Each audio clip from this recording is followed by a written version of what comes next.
Ready for some serious inspiration?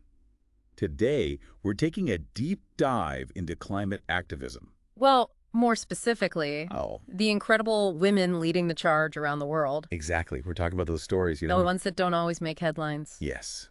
The ones that'll leave you fired up and ready to move mountains for the planet. We're doing all this through the lens of Climate Sisters, Resisting Ecocide. Which, by the way, is an incredible read. It really is. It features over 100. Powerful. Yes. Powerful voices of women on the front lines of the climate movement, each one with this urgent message. It's in our hands now. Exactly. It's like, those books that just light a fire in you? This is one of them. It stays with you. It does. You can't walk away unchanged. But before we get into the heart of it all, we have to talk about Greta Thunberg. Of course. Her impact is undeniable. Right. She basically ignited a global youth movement. It's crazy, right?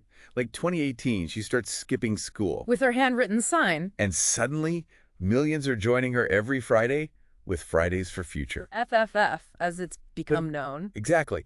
And it's like her act of defiance, it resonated. Globally. It really did, because Yeah. it speaks to this collective... I couldn't see. Yes, this realization that climate change... Which is everyone's problem. Exactly. It's not some far-off thing, and it's not just FFF either, this book. Oh, it opens up a whole network. It does. It's like Climate Cardinals, Earth Uprising, 0 Hour... All these young people fighting for their future. On every front.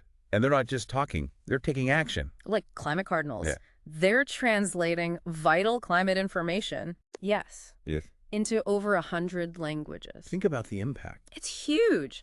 Breaking down those barriers, making knowledge accessible. Okay, that's amazing. And this is what I love about Climate Sisters.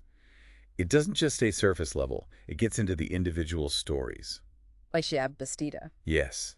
Her family had to actually leave their home in Mexico because of climate change. It's a harsh reality. Talk about a firsthand experience. And sadly, not unique either. Right. Climate change hits marginalized communities the hardest. The people who contribute the least to the problem. Exactly. And that's why Xiye's advocacy for incorporating indigenous knowledge is so important. It's like we have so much to learn from communities who've lived in harmony with nature for centuries. Absolutely. Their knowledge is invaluable. Essential if we're going to tackle this crisis.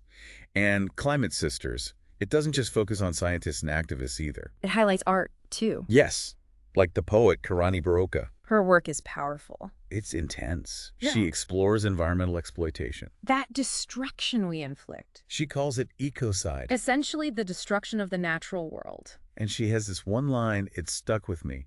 No artwork is passive. It makes you think. It does. Her poems, they're not just beautiful, they're like, Wake-up call. yes, Yeah. they make you confront reality. It really makes you feel it, Right, exactly. And speaking of urgency, the book highlights activists like Selma Bichbich from Algeria. Oh, she's remarkable. Can you imagine, like, being a UN representative at 22? It's amazing her dedication to amplifying youth voices. It's so inspiring. Totally. Yeah.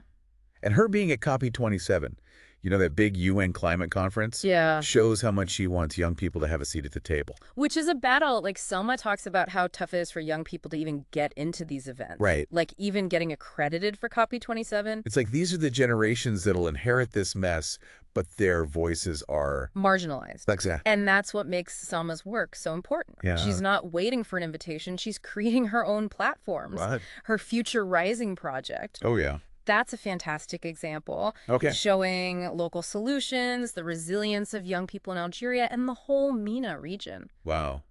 It's like she's saying, we're not just the future, we're here, we're making a difference now. And it highlights something this book really emphasizes. Climate change. It doesn't affect everyone equally, right? No, absolutely not. That's where climate justice comes in. Fellow. And the book explores that through Fadoua Brour from Morocco. Yes. Fadoua, with the Moroccan youth climate movement. Yes. Her work shows how connected gender and climate change really are.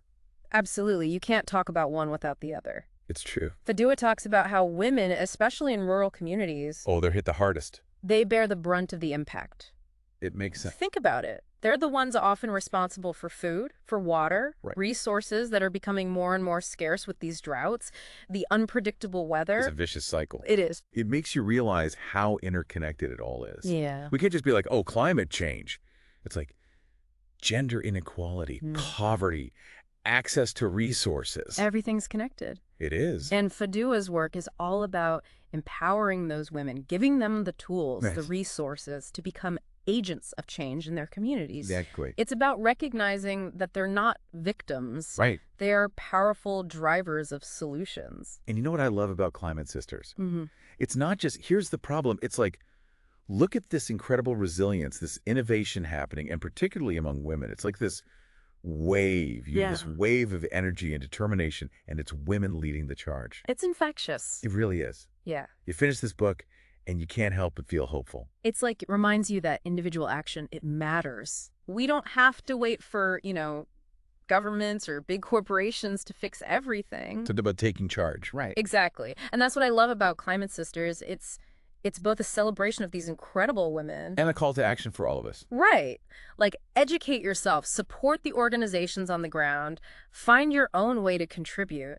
And sometimes that contribution, it can be as simple as just talking about it, right? Absolutely. Like with your friends, your family, Yeah. sharing these stories, getting people thinking. Breaking the silence is so important. It is. Because it's like, once we start talking about it, then we can actually start working together. Okay, find solutions. Exactly. It's all about collective action.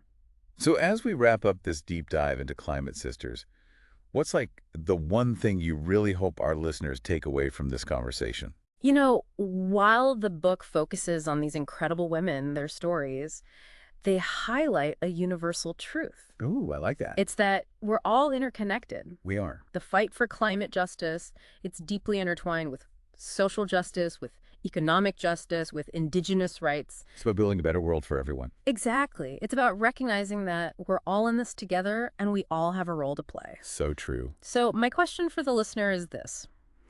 What unique skills, passions, resources can you bring to this fight to build a more sustainable, a more just future? Ooh, what a question to leave us with. That's something to really think about. Thanks for joining us for this deep dive into Climate Sisters. Until next time, keep learning, keep questioning, and keep those climate conversations going.